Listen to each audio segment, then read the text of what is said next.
네, 오늘장 정조준 섹터 다뤄보도록 하겠습니다. 도움 말씀에 기업공시연구소 변영인 대표, 뉴지인베스트 김동현 팀장 나오셨습니다. 안녕하십니까? 네, 안녕하세요. 반갑습니다. 네, 개장한 지 1시간 정도 지나가고 있는데요. 오전장 분위기부터 두 분이 한 줄 평으로 준비를 해주셨습니다. 시장부터 점검하고 출발할게요. 먼저 변영인 대표의 한 줄 평부터 열어볼까요? 시장에 대해서 금리 인하 기대가 후퇴했다.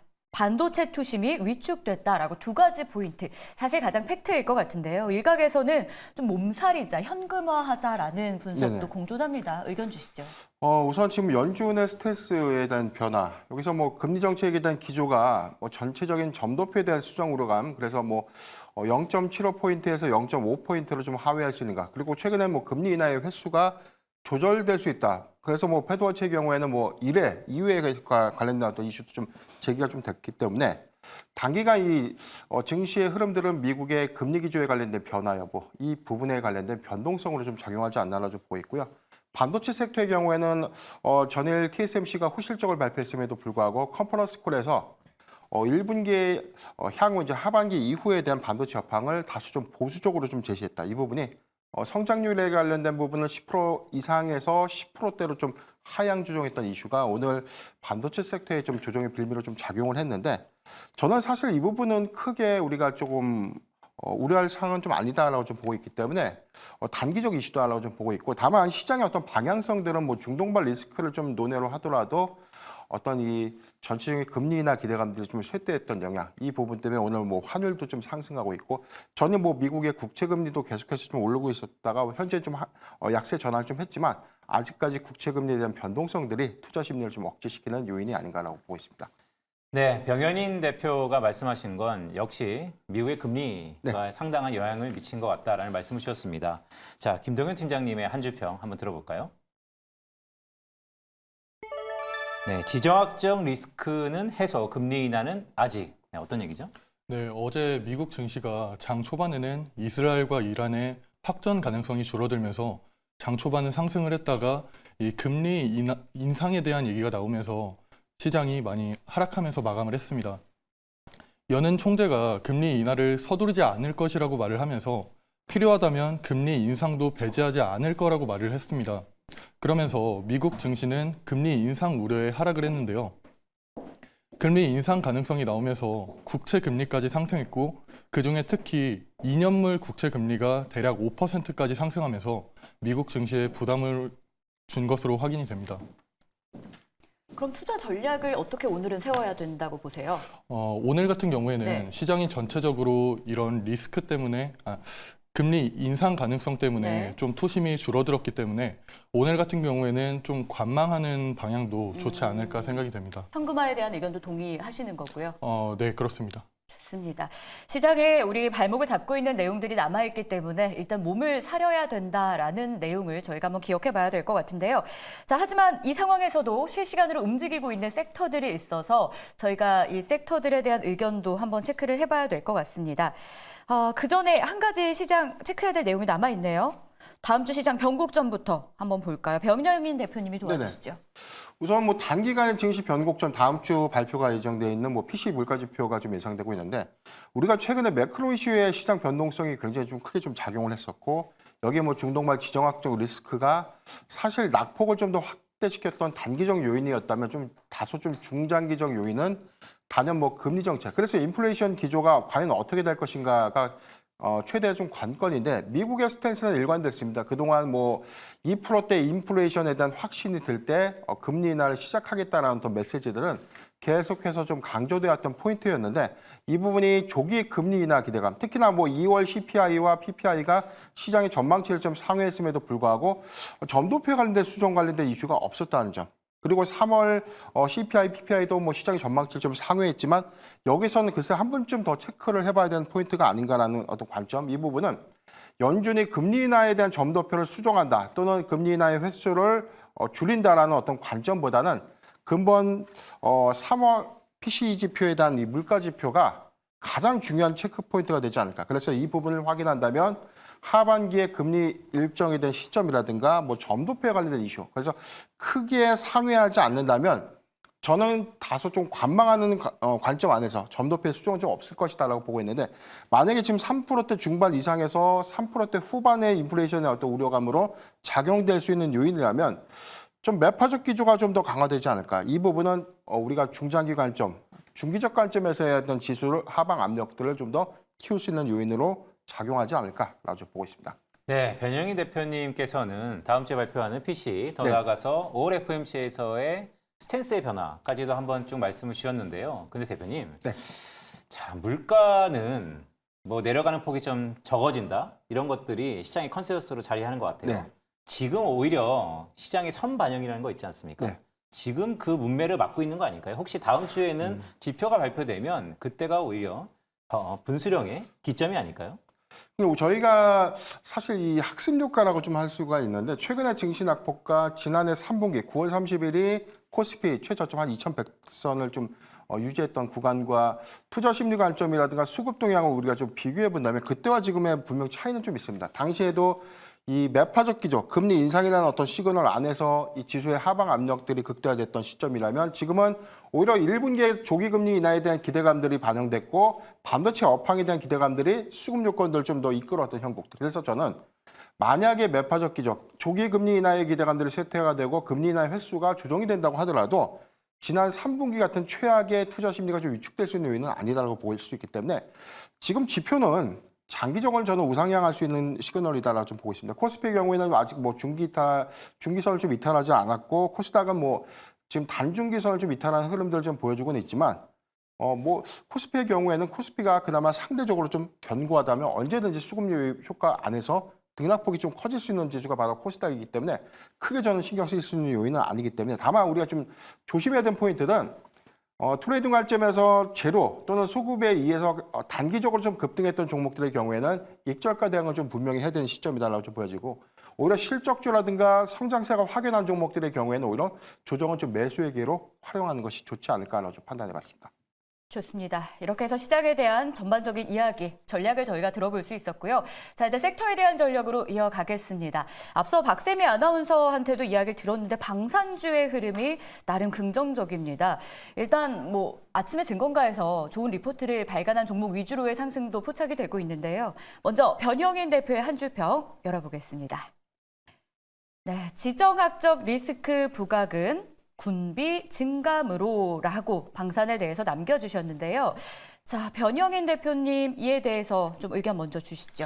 네, 우리가 2022년도 러시아 우크라이나 전쟁 초기를 보면 한 2월과 3개월 그때가 국제유가가 130달러를 좀 돌파했었고 당시에 환율은 그렇게 크게는 안 올랐어요. 한 1,200원대 중반 그렇게 좀 형성이 됐는데 그때 당시 개전 초기에 이 방산주의 경우는 중소형주가 가장 먼저 반응을 했고 이후에 실질적인 수주로 좀 이어질 수 있었던 기간들은 전쟁이 발발하고 난 이후 6개월부터 수주에 관련된 부분들이 좀 구체화됐고 정확하게 1년이 됐던 시점에 수주가 이루어졌다는 점. 이 부분은 주요국들의 전쟁들이 좀 더 장기화됨에 따라서 동유럽 국가의 군비 증강 필요성들이 좀 언급이 됐고 그래서 폴란드가 지상무기, 뭐 K9이라든가 K2 전체에 대한 어떤 도입 관련된 그래서 국산 무기에 대한 수출이 본격화됐던 시점 그리고 최근에는 뭐 중동발 리스크가 계속해서 좀 부각이 되고 있는데 지금 이스라엘과 하마스 간의 이 분쟁 이게 좀 더 장기화되고 올 수 있고 이란과의 확정 가능성들이 좀 대두가 되다 보니까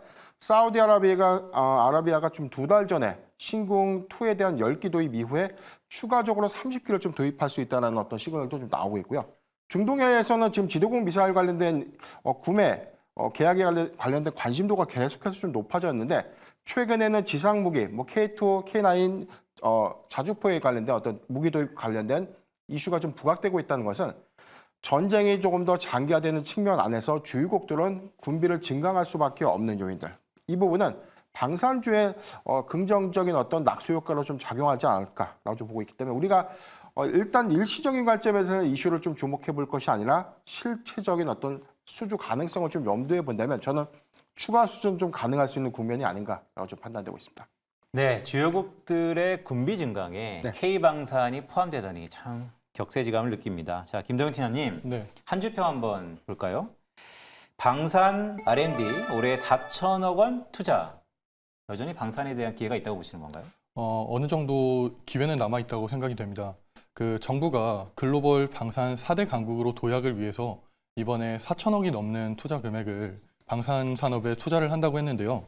그 방산 산업의 핵심 기술인 소부장 쪽으로 좀 투자를 집중하는 것으로 보입니다.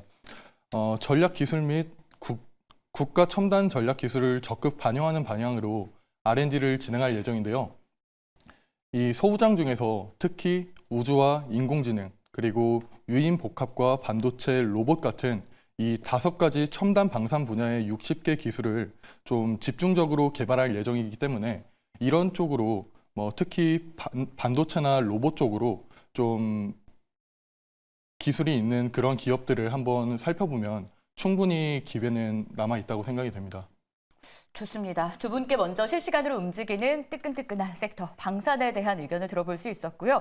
자, 그럼 이어서 다음 섹터도 만나봐야겠죠. 뭐니 해도 반도체, 앞서 빈센트의 시장 한마디에서도 주도주는 변하지 않는다라는 코멘트를 저희가 들어볼 수 있었는데 두 분의 의견은 어떨까요?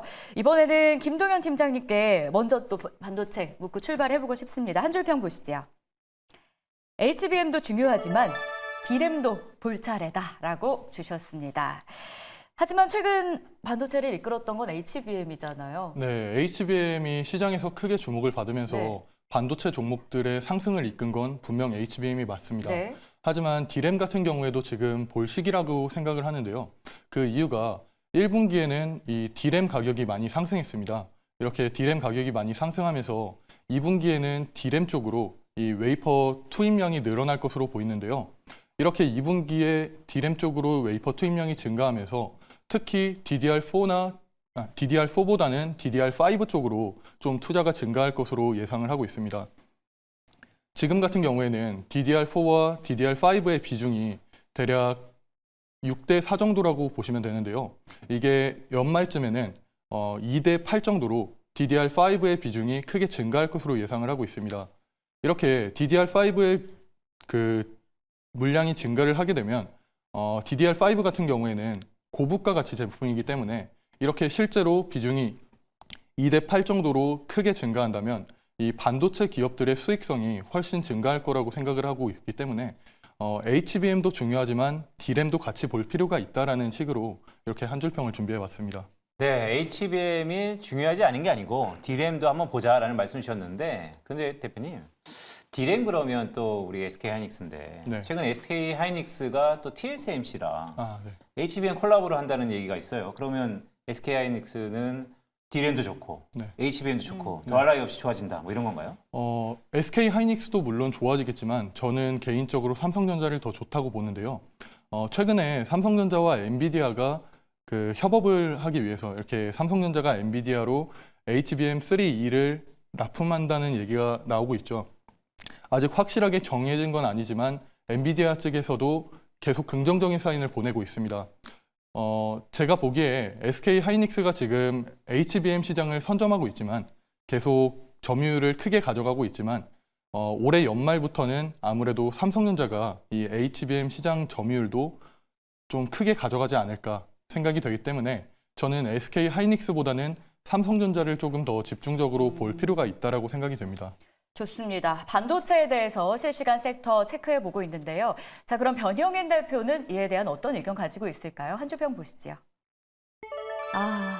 실적 눈높이와 실제 실적 괴리 유의하자라고 주셨습니다. 어쨌든 착시 효과라던가 네네. 우리가 투자 판단에 있어서 명확한 시선을 좀 가져야 된다는 의견이신 것 같은데 반도체 오늘 가장 낙폭을 주도하는 양시장의 대표 섹터가 되고 있습니다. 투자 전략 주시죠. 전체적으로 좀 보면 오늘 HBM, 뭐 CXL, 뭐 뉴로모픽, 낸드 쪽, 뭐 전체적으로 반도체 섹터가 지금 다 약세를 좀 보이고 있는 이유는 사실 뭐 미국의 실적 발표를 우리가 좀 대비해 봤을 때 사실 컨센서스에 뭐 부합한다고만 하더라도 악재를 좀 인식하는 경향들. 뭐 가이던스가 상향이 되면 오히려 좀 호재인데 가이던스가 뭐 예상보다 조금 부합하거나 조금 더 하회하면 이번 악재를 좀 인식하는 요인들. 그래서 오늘 TSMC의 경우에도 성장률에 관련된 보수적인 수치 이 부분이 지금 크게 감익된 부분들은 아니었는데 오히려 시장은 충격으로 좀 인식했다는 점은 좀 우려스러운 포인트가 아닌가 라고 좀 보고 있기 때문에 우리가 1분기 실적을 좀 대하는 이 관점에 대한 변화가 좀 필요한 시점이 아닌가라고 좀 보고 있습니다. 왜냐하면 우리가 올해 1월경만 하더라도 삼성전자의 영업이익 컨센서스를 3조 원대 중반 또는 후반으로 좀 예상을 했었고요. 막상 실적 발표를 하다 보니까 6조 원대 영업이익이 좀 나왔죠. 이 부분은 시장의 눈높이가 굉장히 좀 커졌고 그래서 미국과 삼성전자의 최근의 실적 발표 이후에 1분기 실적에 대한 기대치는 굉장히 좀 커졌는데 이 괴리율은 정말 좀 차별화가 좀 있을 것이다라고 좀 보여집니다. 첫 번째는 지금 고대역 반도체 향의 장비주들의 이 수급들을 보면 최근에 52조 신고가 이후에 계속해서 어느 정도에 대한 주가 추이를 좀 유지하고 있는 경향들. 이 부분은 주가는 굉장히 좀 크게 상단에 위치는 해주고 있지만 실적까지 그 갭을 좀 메꿔줄까라는 관점에 대해서는 아무도 우리가 의문을 가진 바가 없었다는 거죠. 이 실적 장비가 좀 인식되는 시점은 2분기 중반에서 후반. 저는 그래서 3분기에 오히려 반영 효과가 좀 더 크다라는 관점. 그래서 주가는 이미 선반영이 된 측면들이 좀 있었고요. 다만 반도체 소재주의 경우에는 1분기 실적에서 확인을 했듯이 레거시형 반도체에 대한 관련된 비중들이 좀 회복됐고 여기에 전통적인 어떤 반도체 소재주들의 실적에서는 올해 굉장히 좀 크게 좀 작용하지 않을까. 그래서 저는 반도체 전통적 어떤 소재 종목들은 1분기 실적 관점에서 우리가 좀 주목을 해봐야 되는 포인트인데 우리가 실적에 대한 기대치가 좀 높았던 몇몇 CXL이라든가 뉴로모픽 반도체의 경우에는 실적의 갭이 그렇게 크게 반영되지 못하는 측면. 이 부분이 만약에 실적 발표를 통해서 주가의 단기간 어떤 급락 조정으로 좀 작용될 수 있기 때문에 이 부분은 좀 특히 더 유의를 해보자라는 관점에서 말씀드리겠습니다. 네, 대표님 말씀을 들어보니까 잠깐 복귀해 보면 네네. 정말로 실적에 대한 눈높이가 예전보다 너무 높아졌다. 네. 그 부분이 거치고 나면 다시 한번 큰 기회가 오겠다라는 생각도 좀 드는군요. 네, 그렇습니다. 네. 네, 세터전략은 여기까지 듣고 그런 종목들 어떻게 움직이는지 상황시 연결하도록 하겠습니다. 김민정 아나운서. 네, 10시 20분 구간 실시간 특징주와 함께 포착해 보도록 하겠습니다. 종목 함께 열어보시죠. 오늘 거래량 동반되면서 강하게 상승하고 있는 종목들 살펴보시면 고금리와 고환율 그리고 태평양을 둘러싸고 있는 이슈와 관련된 종목들 위주로 상승하고 있습니다. 먼저 SK 하이닉스 오늘 반도체 전반적으로 조정받고 있으나 TSMC와 함께 협력해서 HM4를 만들겠다라고 밝히면서 시장의 기대감은 더해지고 있습니다. 다만 증권사 리포트를 통해서 HBM 경쟁력이 심화되며 이 지주율은 이 점유율은 하락할 수 있다라고 밝혀진 점도 우려 사항이고요. 한화 에어로스페이스도 포착되고 있습니다. 방산 섹터 실적도 더해지고 있으나 간밤 지정학적 리스크가 다시 한번 부각되면서 방산 섹터에 이어서 조선 섹터까지 시장 관심 더해지고 있습니다. 삼형 SNC도 포착되고 있습니다. 고환율 수혜주로 오늘 완성차 업체 강세를 보여주고 있는 가운데 오늘 자동차 부품감도 강하게 수급 들어오고 있고요. 자람 테크놀로지도 포착되고 있습니다. 이 5G 반도체 관련주인데요. AI 랠리 수혜 기대감 속에 오늘 상승불 켜져 있습니다. 고환율에 이어서 고금리 수혜 기대감 속에 은행주도 포착되고 있습니다. 제주은행과 푸른저축은행까지 오랜만에 상승물 들어오고 있고요. 포스코스틸리온 같은 철강 섹터, 미국의 중국 제재 이슈 속에서 오늘 역시 연일 강세인 모습 확인되고 있습니다. 10가지 현재 강하게 움직이고 있는 특징 종목 확인해봤습니다. 어떤 종목 집중해봐야 할지 지금 바로 함께 분석해 보시죠. 10시 20분 구간 특징주 살펴봤는데요. 이들 종목에 대한 투자 전략 이어가겠습니다. 첫 번째 종목 SK 하이닉스부터 열어보려고 하는데요. 앞서 살짝 맛보기를 해봤는데 변영현 대표님이 어떻게 생각하시는지 의견을 아직 챙겨보지 않은 것 같아요. 일단 SK 하이닉스 재료는 있지만 오늘 주가는 하락하고 있습니다. 요즘 뭐 이런 종목이 한두 개가 아니긴 한데 워낙 반도체 안에서의 대장주 역할을 잘 해줬기 때문에 앞으로에 대한 향방이 궁금해집니다. SK 하이닉스 투자 전략 좀 주시죠, 대표님. 예, 저는 오히려 오늘 조정을 좀 매수의 기회로 활용을 해보자라는 관점에서 좀 말씀드리는데 오늘 외인가 기관이 동반 좀 매도를 하고 있고 이 수급이 측 부분은 전일 TSMC의 보수적인 어떤 시장 전망이 가장 크게 좀 영향을 끼치지 않았나라고 보고 있습니다. 공교롭게도 SK 하이닉스가 아직 실적 발표를 하지 않았는데 전체적인 영업이익의 추정치가 530%가 좀 증가될 수 있는 2조 2천억 원대. 근데 저는 2조 2천억보다는 조금 더 올라갈 것이다라고 예상합니다. 더 잘 나온다. 네네. 이런 관점이라면 SK 하이닉스가 최근에 삼성전자보다 오히려 좀 수급적인 측면에서 우위에 있었고 여기서 뭐 오늘 지금 최근 기사를 좀 보더라도 HBM4에 대해서 TSMC와 공동으로 좀 개발한다는 뉴스 이외에 또 HBM6를 2026년도까지 양산을 하겠다. 6세대를 2026년도까지 양산을 하겠다는 구체적인 어떤 이 개발 일정들을 좀 공고히 했음에도 불구하고 좀 낙폭이 조금 더 커지고 있는 이유들, 이 부분은 저는 크게 좀 우려할 수 있는 부분은 아니다. 왜냐하면 좀 1분기 실적에 대한 우리가 눈높이는 있고, 다만 삼성전자와 좀 대비를 해봤을 때 고대역 부분에 관련돼서는 선점 효과가 조금 더 SK하이닉스가 빠르다는 관점. 이 부분은 엔비디아 향에 대한 관련된 차세대 이 반도체에 관련된 역량도 오히려 좀 우위를 좀 점하면서 갈 수 있는 역량들을 우리가 좀 기여를 본다면, 저는 오늘 조정은 충분히 좀 매력적인 추가 매수 구간이 아닌가라고 좀 판단이 되고 있습니다. 네, 오늘 조정 참 아프지만 그래도 네. 2보 전진을 위한 1보 후퇴다라는 말씀을 주셨는데, 자, 근데 팀장님. 네. SK 하이닉스 그러면 또 반대편에 삼성전자가 있어요. 네네. 시장의 모든 사람들이 SK 하이닉스 너무 많이 달려오지 않았나? 네. 그동안 약간 지지부진했던 삼성전자의 시대가 올해 하반기에 열리는 거 아닌가? 네. 아까 김정은 대표님도 말씀 주셨지만 SK 하이닉스, 삼성전자 여전히 SK 하이닉스가 좀 더 비교 우위에 있다 이렇게 보시는 건가요? 저는 매수, 상승의 여력 관점에서는 삼성전자가 더 매력적인데, 오늘 낙폭이 지금 현재 SK하이닉스가 4.6포인트 지금 하락을 하고 있다는 점. 오늘 낙폭만 봤을 때는 오늘 이 구간이라면 저는 그래도 매수하기 좋은 시점이 됐다라는 판단이 좀 들었고, 삼성전자의 경우에는 우리가 코스피 지수에 대한 동향과 조금 맞물리면서 좀 지수 형성이 좀 되고 있는 과정이 있어요.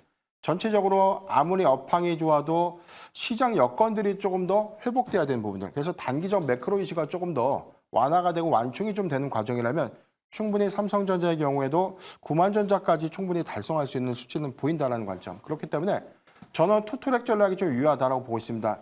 저점에서 매수했던 SK하이닉스의 보유자라면 일부 차익 실현 관점을 삼성전자로서 매수하는 것들도 괜찮다고 보고 있고, SK하이닉스를 신규적으로 좀 접근한다. 그렇다면 저는 조금 단기적, 조금 어떤 목표 주가를 좀 짧게 대응하는 관점에서 오늘 정도는 좀 진입이 가능하지 않을까라는 관점에서 말씀드렸습니다. 좋습니다. 첫 번째 종목 SK 하이닉스 만나봤고요. 이어서 두 번째 종목이죠. 방산주 안에서도 한화 에어로스페이스, 오늘 목표 주가가 상향된 리포트가 나왔습니다. 인적 분할 이후에 본업에 조금 더 집중할 수 있기 때문에 실적과의 연관성을 매력으로 꼽히고 있는 상황인데요. 어떻게 팀장님, 저희가 투자 판단을 하고 지금 자리 들어가 봐도 괜찮겠습니까? 앞에서 말씀을 드렸듯이 이 방산에 대한 기대감이 점점 더 높아지고 있는 상황입니다. 그러면서 오늘 하나 에어로스페이스가 인적 분할로 인해서 앞으로 방산에 조금 더 집중할 수 있다라는 이런 부분이 매력적으로 다가오면서 오늘 주가가 조금 상승한 모습인데요. 하지만 저는 지금 위치에서는 조금 매수하기는 어렵지 않을까라는 생각이 듭니다. 지금은 좀 보유하고 계신 분들의 영역이지 신규 매수 구간은 아니라고 판단이 되는데요. 지금보다는 어느 정도 주가가 하락했을 때 뭐 한 18만 원 선에서 매수는 가능하지만 지금 위치에서는 조금 어렵지 않을까 생각이 들고요. 이 앞에서 말씀을 드렸듯이 이 방산 관련주는 앞으로 어떤 수주가 나오는지에 대해서 조금 집중하면서 투자 포인트로 잡아보시면 좋을 것 같습니다. 네, 속도를 좀 높여볼까요? 환율이 고환율이에요. 네. 그렇다 보면 당연히 자동차 부품주에 대한 관심이 있을 텐데, 삼양 SNC 대표님 어떻게 좀 봐야 될까요? 지금 고환율 정책 기조가 좀 더 지속된다. 이 부분은 지난 우리가 3분기를 좀 대비해 봤을 때 작년 3분기가 완성차 업체의 사상 최대 실적 기조가 있었고, 자동차 부품 역시도 실적 호조를 좀 보였고, 당시에 우리가 환율 추이를 봤을 때도 전체적으로 지난해 3분기 기점에서는 한 1,300원대 좀 형성이 돼 있던 환율, 이 부분을 우리가 좀 대입을 해보면 당시도 1,200원대를 상회했던 1,300원대 중반에 형성됐던 환율 기조에서 환차익이 좀 예상됐던 구간이었습니다. 그런데 지금 1,400원대를 아직 돌파하지 못했고, 지금 현재 1,300원대 후반에 형성되고 있는 이 기조가 조금 더 장기화가 된다면, 저는 고환율 수혜주 안에서는 뭐 자동차주의 이 외환산 이익 부분들이 좀 더 크게 좀 작용할 것이라고 보고 있습니다.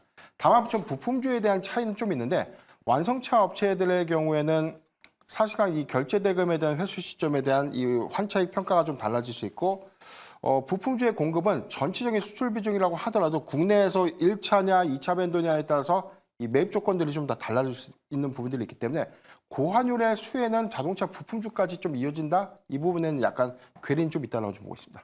제주은행도 변영애 대표님이 살짝만 짚어주시면 좋을 것 같은데, 은행주를 이 시점에 산다는 게 참 고민이 들어요. 근데 오늘 주가 강하거든요. 네, 저는 제주은행은 사실 수급이나 재료에 의해서 많이 좀 좌우되는 종목이 아닌가라고 좀 보고 있기 때문에 네. 만약에 우리가 은행주를 좀 공략해야 된다라고 하면 저는 제주은행보다는 기업 밸류업 프로그램에 대한 환원 가치, 총 주주 환원율이 좀 높아지고 있는 4대 금융지주사를 좀 컨택하는 것이 맞지 않을까. 왜냐하면 제주은행이 과거에 좀 보여줬던 부분은 뭐 네이버에 뭐 네이버가 좀 인수를 할 수 있다, 또는 뭐 인터넷 전문 은행을 뭐 출범할 수 있다. 자꾸 카더라에 의해서 수급이 반영됐고 그 이후에 주가가 좀 조정받고 난 이후 뭐 최근에도 금리 인상 기조가 조금 더 이어질 수 있다는 어떤 기대감들이 또 수급을 좀 이끄는 형국인데 저는 이런 관점보다는 좀 펀더멘탈 관점에서는 총 주주 환원율에 대한 가치 그리고 기업 밸류 프로그램에 대한 이 수급 유입 효과가 좀 커질 수 있는